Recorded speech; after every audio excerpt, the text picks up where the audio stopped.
Curriculum కానీ academics కానీ ఎలా ఉంటాయి ma'am? So equal to the అంటే టఫ్ కరికులమే ఉంటుందా లేకపోతే టఫ్ అని చెప్పను, it is what needed to the industry. దేనికన్నా కొంచెం కష్టపడాలి అంటే ఎగ్దమ్ ఈజీ వస్తే మీరు బయటికి మీ placements will be affected. So I don't say it as tough, but it is as per the industry oriented. And ఇక్కడ మాది 75% attendance is compulsory. And then we have ఇది కొంచెం strict but it is very useful for the student. Exactly. And then ఇదే 75 attendance ఏంటంటే మీరు ఏదో వచ్చారు present చెప్పారు సార్ టీచర్ చెప్పారు అని కాదు, వీ హ్యావ్ బయోమెట్రిక్ అంటే it is a face recognition. Faculty క్లాస్లో ఎంటర్ అయినప్పుడు they have to give the face recognition. So faculty కూడా వాళ్ళు పంచనిస్తారు, తర్వాత స్టూడెంట్ పంచనిస్తారు. So it is a biometric attendance with 75% compulsory. చాలా డిసిప్లిన్డ్ గా ఆర్గనైజేషన్ రన్ చేస్తున్నారు. సో ప్లేస్మెంట్స్ ని ఎలా డీల్ చేస్తున్నారు ఏంటి? ద మెయిన్ రీజన్ ఇప్పుడు సిచ్యువేషన్ మీరు చూస్తే సాఫ్ట్వేర్ ఓరియంటెడ్ లోని మీకు ప్లేస్మెంట్స్ ఏం కావాలి అన్నది main. It's a brain storming happening when we SIT together. It's a brain storming.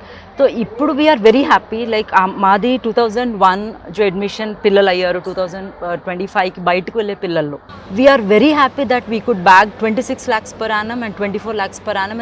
Not only that we are 100% placement assistance అయితే ఇస్తున్నాం. More than 90 students are already in the internships and they are with PPOs మన placement offer after internship లో ఉన్నారు. ఎవరైనా యూనివర్సిటీలో join అవ్వాలి అనుకుంటే బేసిక్గా అందరూ ఆలోచించేది ఫ్యాకల్టీ ఎలా ఉంటారు, ఎంత ఇంటరాక్టివ్గా ఉంటారు అండ్ వాళ్ళ క్వాలిఫికేషన్స్ ఏంటి, మాకు అర్థమయ్యేలా చదువు చెప్తారా లేదా, డౌట్స్ క్లియర్గా అడగొచ్చా లేదా అని. So what you want to say about the faculty in Karnavati university? Faculty is a back bone అండి. ఏదైనా యూనివర్సిటీ మీరు మాట్లాడాలి అంటే మీ స్ట్రెంగ్త్ ఎక్కడ ఉంటుంది అంటే your faculty. And as per Karnavati we always take only PhD completed or PhD pursuing with minimum 3 years. So మా faculty they are already equipped, they are already trained. వచ్చిన తర్వాత కూడా we have faculty development programmes. ఫ్యాకల్టీని తయారు చేస్తాం. జైసే మీరు చెప్పారు కి పిల్లలకి అర్థమవుతుందా లేదా అనడానికి. సో పిల్లలకి అర్థమవుతుందా లేదా అనడానికి we have feedback systems. Feedback system ఎట్లాగా అంటే ఇట్స్ నాట్ ఓన్లీ నేను క్లాస్లో విజిట్ చేసి అర్థమవుతుందా లేదా అని అడిగేది ఒకటి ఇన్ఫార్మల్ ఫీడ్బ్యాక్. ఫార్మల్ ఫీడ్బ్యాక్ ఏంటంటే వాళ్ళకి ఒక కోర్స్ అయిపోగానే పూరా వాళ్ళ దగ్గరికి ఒక ఫామ్ వెళ్తుంది. ఆ ఫామ్లో పిల్లలకి వాళ్ళు మనసుకు వచ్చింది రాయొచ్చు, మనసుకు వచ్చింది పెట్టచ్చు.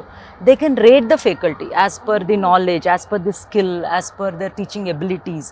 సో ఈ రేటింగ్లో కానీ ఎప్పుడైనా మాకు ఏదైనా కొంచెం తేడా వస్తే then again we train the faculties again. So faculties are again called. వాళ్ళు కూడా కాషియస్ గా ఉంటారు.